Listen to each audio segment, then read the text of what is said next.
Assalamualaikum warahmatullahi wabarakatuh. Halo teman-teman semua, gimana nih kabarnya? Semoga semuanya sehat selalu ya. Amin amin ya robbal alamin. Di video kali ini aku mau buat challenge nabung untuk beli HP baru ya teman-teman. Media menabung yang aku gunakan ini Binder Sinking Funds ya teman-teman. Jadi di Binder ini kita bisa simpan uang kita di dalam Ziploc. Kalau menurut teman-teman lebih baik nabung sendiri seperti ini atau nabung di bank? Coba komen di bawah ya teman-teman. Langsung aja ke videonya. Jadi yang pertama ini aku mau buat kolom dulu buat nabungnya. Jadi rencananya aku mau nabung 5 juta rupiah ya teman-teman. Yang insya Allah target terkumpulnya 1 tahun. Jadi akhir-akhir ini aku lagi kepikiran gimana caranya aku bisa upgrade smartphone. Padahal sebelumnya tuh aku nggak kepikiran sama sekali buat ganti HP. HP yang aku pegang ini yang sekarang aku buat video ini tuh baru dipakai 2 tahun ya teman-teman. Jadi masih mulus banget, masih bagus banget. Nah karena untuk buat ganti HP ini nggak terlalu buru-buru atau harus ganti sekarang dalam waktu dekat gitu. Jadi aku mau nabung dalam jangka 1 tahun ya teman-teman. Satu-satunya yang aku keluhkan dari HP ini tuh belum ada support yang kamera stabil gitu loh teman-teman. Misalkan kita mau video tuh dia belum stabil gitu, walaupun kameranya sebenarnya udah lumayan bagus ya. Nah jadi aku buat sinking fund ini untuk ganti HP ya teman-teman. Mudah-mudahan ini bisa mencapai targetnya. Nah ini aku udah mulai buat kolomnya karena dalam setahun itu terdapat 56 minggu, jadi aku buat 56 kolom ya teman-teman. Jadi di setiap minggunya itu aku ngumpulin sesuai nominalnya. Nah nominal yang bakal aku isi itu beda-beda ya teman-teman per minggunya.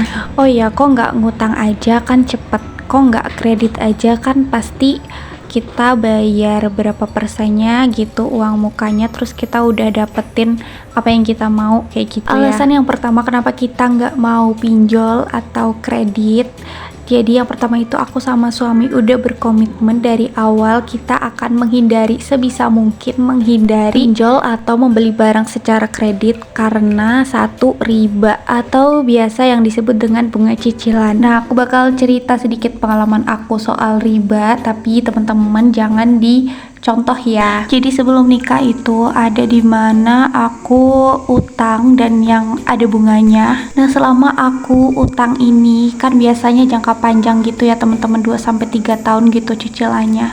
Nah di dalam kurun waktu 3 tahun itu aku tuh ngerasa hidup aku tuh kayak nggak berkecukupan gitu loh teman-teman, selalu kurang. Jadi kayak mau sebanyak apapun rezeki yang kita terima tuh kayak kurang terus, dan kita nggak kerasa nih uang ini untuk apa, kayak gitu, habis untuk apa. Jadi waktu itu aku kepikiran apakah ini yang dinamakan berkahnya itu dicabut gitu loh teman-teman, kalau kita itu masih ada transaksi yang sifatnya itu ada bunganya atau ada ribanya. Jadi dari situ pas aku udah lunasin semuanya, udah beres semuanya, aku bertekad untuk nggak lagi-lagi mau pinjam online atau mau kredit kayak gitu-gitu ya teman-teman. Jadi aku usahain untuk nabung dulu, atau kalau misalkan kita utang itu sebenarnya boleh ya teman-teman, utang itu boleh tapi yang nggak ada bunganya.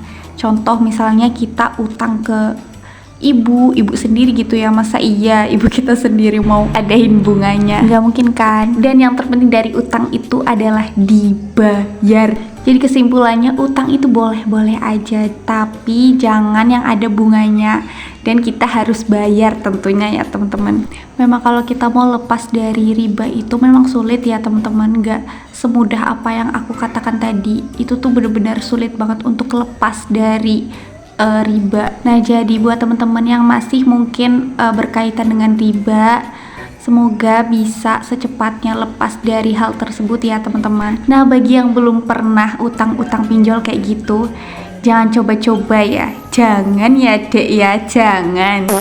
Sebisa mungkin kita harus hindarin karena efeknya itu benar-benar kerasa banget di kehidupan. Nah kembali ke videonya, jadi ini udah selesai aku bikinin kolomnya sampai 56 kolom. Ini tinggal kita isiin aja ya teman-teman. Nah jadi di Binder ini tuh udah ada Ziploc-nya. Kalau misalkan teman-teman mau order Binder Sinking Funds, tinggal cek aja di description box, itu udah ada linknya yang paket Binder menabung ya teman-teman. Jadi di Bindernya itu udah lengkap banget, dari stiker-stikernya, dari ziplocknya, ada juga tantangan menabungnya, ada beberapa lembar gitu. Nah ini misalkan aku mau nabung 10.000, aku coret di kolom 10.000, terus aku masukin ke ziplocknya. Semoga aku nabungnya bisa konsisten ya teman-teman. Semoga semuanya yang nonton ini bisa belajar menabung, bisa menabung dengan konsisten, nggak jajan-jajan terus, nggak jajan seblak, nggak jajan cimol maklor ya. Kita tahan dulu. Oke, segitu dulu video dari aku. Wassalamualaikum warahmatullahi wabarakatuh. See you next video.